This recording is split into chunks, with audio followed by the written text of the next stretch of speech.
To complete this craft, all you need are a few simple items. We start off firstly with a paper lantern.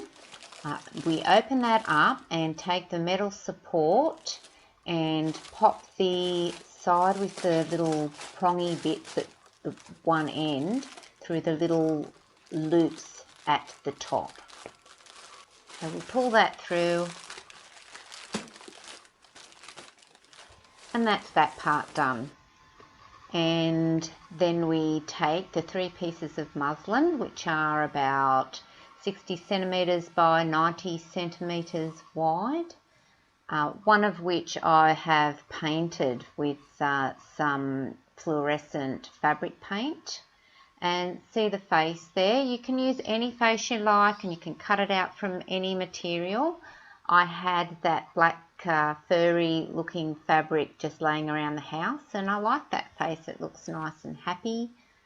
And that's a camping light that cost me about $3.50 from Kmart, and it just takes an AA battery.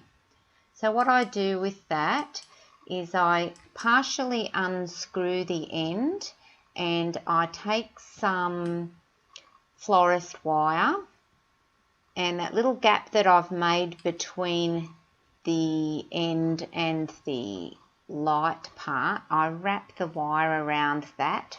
That helps me to secure it. And once I've got that nice and tight, I loop that up through the hook, and I wrap that around a few times.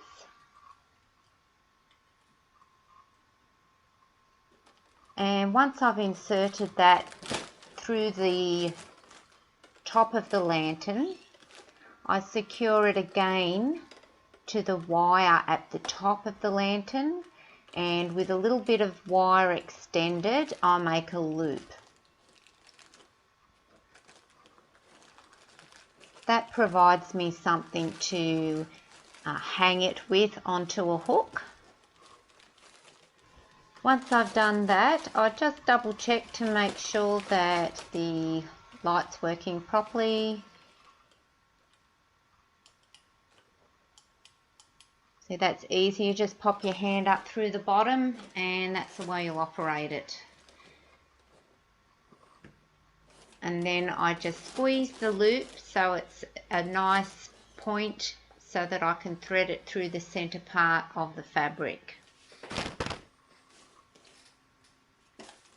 So to find the center part, I normally just fold it over in half and estimate where the center is on that line and make a hole. And then I poke that piece of wire through the hole.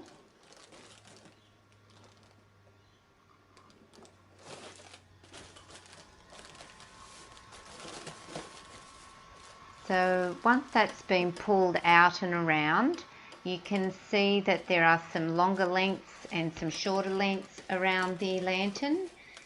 That's exactly the way I want it.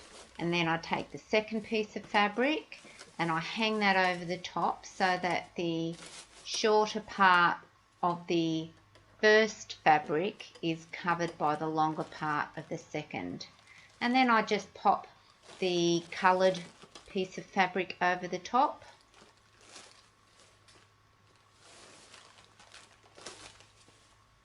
Just pull it out nice and neat. And once you're happy with the way that the ghost looks, you just slip a nice sturdy hook through the loop and it's ready to go. And there's your completed craft.